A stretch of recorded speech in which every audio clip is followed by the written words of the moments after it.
안녕하세요. 휠체어를 사용하는 분들과 대화할 때는 앉은 키를 맞추는 것이 좋습니다. 안녕하세요.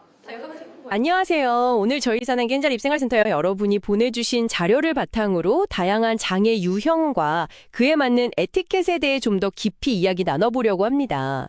단순히 이렇게 하세요 규칙을 아는 걸 넘어서 우리가 일상에서 만나는 사람들을 좀 더 이해하고 또 존중하는 마음을 키우는 게 목표라고 할 수 있겠네요. 자료를 보니까 크게 한 3가지, 신체적 장애, 정신적 장애, 그리고 내부기관 장애로 나눠서 설명하고 있더라고요. 각 범주별로 중요한 점들, 또 구체적인 상황들을 좀 짚어보겠습니다. 자, 그럼 한번 시작해 볼까요? 먼저 신체적 장애부터 얘기해 보죠.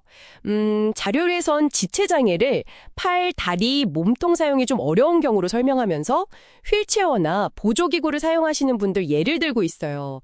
여기서 진짜 중요한 에티켓은 그 휠체어 있잖아요. 이걸 그냥 물건이 아니라 그분의 개인 공간 일부로 봐야 한다는 거예요. 그래서 자료에서도 함부로 기대거나 이렇게 막 밀거나 하지 말라고 강조하더라고요. 도움이 필요해 보일 때도 있잖아요. 그럴 때도 불쑥 나서는 게 아니라 먼저 도와드릴까요? 하고 의사를 묻는 게 핵심이래요. 네, 맞아요. 그게 정말 중요하죠. 왜냐하면 우리가 좋은 뜻으로 한 행동이 오히려 상대방의 자율성을 해치거나 심지어 좀 위험하게 만들 수도 있거든요. 아, 그쵸. 균형을 잃으실 수도 있고. 네. 그리고 이동을 도울 때도 속도 괜찮으신지, 이쪽으로 갈 건데 괜찮으신지 이렇게 미리 알려주는 배려가 필요하고요. 네, 세심함이 중요하군요. 다음으로 시각장애의 경우는요, 안내할 때 보통 팔을 이렇게 내밀어서 상대방이 잡도록 하는 게 좋다고 하고요. 물건 위치 설명할 때도 그냥 저기요 이게 아니라 시계 3시 방향에 컵이 있어요 이런 식으로 좀 구체적으로. 그렇죠. 그래야 훨씬 이해하기 쉬우시겠죠. 그리고 다가갈 때는 그냥 훅 가는 게 아니라 안녕하세요 누구입니다 하고 먼저 자신을 밝히는 게 기본이고요. 네, 기본 중에 기본이네요. 그럼 청각장애가 있는 분들과는 어떻게 소통하는 게 좋을까요? 자료를 보면 일단 시선을 끄는 게 먼저인데요. 어깨를 가볍게 톡톡 두드리거나 아니면 손짓 같은 걸로 신호를 보내고요. 그 다음엔 입모양을 잘 볼 수 있게 마주보고 좀 또렷하게 말하는 게 도움이 된다고 합니다. 아, 또렷하게요? 근데 막 소리 지를 필요는 없다는 거죠. 네, 맞아요. 꼭 큰 소리가 중요한 게 아니라 발음을 명확하게 하는 게 중요하다고 하더라고요. 그렇군요. 이런 에티켓을 쭉 보니까 뭔가 공통점이 있는 것 같아요. 네, 그렇죠. 제가 보기에도 이 에티켓들은 그냥 예의 짜리는 걸 넘어서요. 상대방의 자율성, 안전, 그리고 그 사람 자체를 존중하는 구체적인 방법들이에요. 도움 주기 전에 묻는 거, 또 소통 방식을 상대방에게 맞추려고 노력하는 거, 이런 것들이 다 일방적인 시혜가 아니라 상호 존중의 표현이라는 걸 자료들이 잘 보여주는 것 같습니다. 여러분은 들으시면서 어떤 점이 좀 새롭게 느껴지시나요? 네, 확실히 존중이라는 단어가 계속 머릿속에 맴도네요. 자, 그럼 다음으로 정신적 장애에 대한 내용으로 넘어가 볼까요? 이 부분은 좀 더 섬세한 접근이 필요하다고들 하죠. 네, 맞습니다. 예를 들어서 자료에 나온 자폐성 장애의 경우 사회적인 상호작용에서 어려움을 느끼거나 특정 감각에 좀 예민한 특성이 있다고 설명해요. 그래서 우리가 대할 때는 일관성 있는 태도를 보여주는 게 좋고 갑자기 막 다가가서 신체 접촉을 한다거나 아니면 큰 소음, 강한 빛 같은 거 있잖아요. 그런 예측 불가능한 자극은 좀 피하는 게 좋다고 조언하고 있습니다. 일관성 있는 태도와 예측 가능한 환경이 중요하군요. 그렇죠. 여기서 좀 더 넓게 보면요. 정신장애에 대한 에티켓은 결국 선입견 없이 그냥 한 사람으로 대하는 태도에서 시작된다는 거예요. 자료들도 막 섣불리 판단하거나 조언하려고 하기보다는 그냥 그 사람의 이야기를 좀 들어주고 그 속도에 맞춰서 존중하는 자세가 핵심이라고 강조하고 있거든요.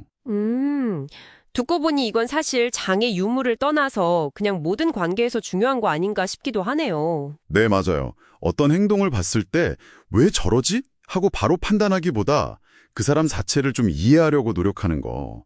그게 중요한 거죠. 그렇군요. 자, 마지막으로 내부기관 장애를 간단히 볼게요. 신장이나 심장 기능이 좀 저하돼서 만성 피로나 호흡곤란을 겪는 분들이 계시잖아요. 이런 경우는 겉으로 잘 드러나지 않으니까 우리가 어려움을 잘 모를 수도 있는데 네.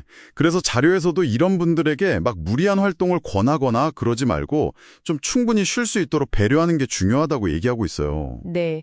그리고 뇌전증 장애의 경우도 언급되어 있는데요. 만약 만약 발작 상황을 목격하면 일단 당황하지 않는 게 중요하고요. 주변에 혹시 부딪힐 만한 위험한 물건이 있으면 좀 치워주고 안전한 공간을 확보하는 게 우선이라고 합니다. 아, 그리고 중요한 게 억지로 몸을 막 붙잡거나 입에 뭘 넣으려고 하면 절대 안 된다고 명시돼 있어요. 그렇죠. 예전에 잘못 알려진 상식 같은 게 있었는데 그게 오히려 더 위험할 수 있다는 거군요. 네, 맞습니다. 그래서 정확한 정보를 아는 게 중요하죠. 이런 정보와 에티켓들이 왜 중요할까요? 단순히 불편을 안 주는 수준을 넘어서는 의미가 있습니다. 각자 가진 어려움이 다르잖아요. 그걸 우리가 이해하고 존중할 때 누구나 사회의 동등한 구성원으로서 함께 살아갈 수 있는 그런 환경을 만드는 데 기여하는 거거든요. 작은 배려들이 모여서 결국 큰 차이를 만드는 거군요. 바로 그겁니다. 자료들이 궁극적으로 말하는 것도 그거예요. 작은 이해와 배려가 모여서 정말 큰 변화를 만들 수 있다는 점이죠. 네, 오늘 이렇게 쭉 이야기를 나눠보니까 결국 핵심은 인식, 그리고 존중, 다양한 어려움에 대해 그냥 아는 걸 넘어서 그 이면에 있는 각자의 경험이나 필요를 마지막으로 소통, 이 세 가지 키워드로 정리될 수 있을 것 같아요. 먼저 생각하고, 섣불리 판단하기 전에 먼저 상대방의 의사를 묻고 존중하는 태도, 이게 정말 중요하다는 걸 다시 한번 느끼게 됩니다. 맞습니다. 오늘 저희가 다룬 구체적인 에티켓들도 물론 중요하지만요. 이걸 넘어서서 여러분 스스로에게 한번 이런 질문을 던져보시면 어떨까 싶어요. 나는 일상 속에서 혹은 내가 있는 이 공간 안에서 어떻게 하면 모두를 위한 배려의 마음을 좀 더 자연스럽게 실천할 수 있을까 하는 질문이요. 그러니까 누군가의 특정 필요를 내가 잘 알지 못하는 그런 상황에서도 어떻게 하면 좀 더 포용적이고 열린 태도를 가질 수 있을까? 이런 고민 자체가 더 나은 사회로 나아가는 중요한 한 걸음이 될 수 있다고 생각합니다. 네, 정말 좋은 말씀이네요. 스스로에게 던져볼 만한 질문인 것 같습니다. 오늘도 도봉사랑개인도 함께해 주셔서 감사합니다.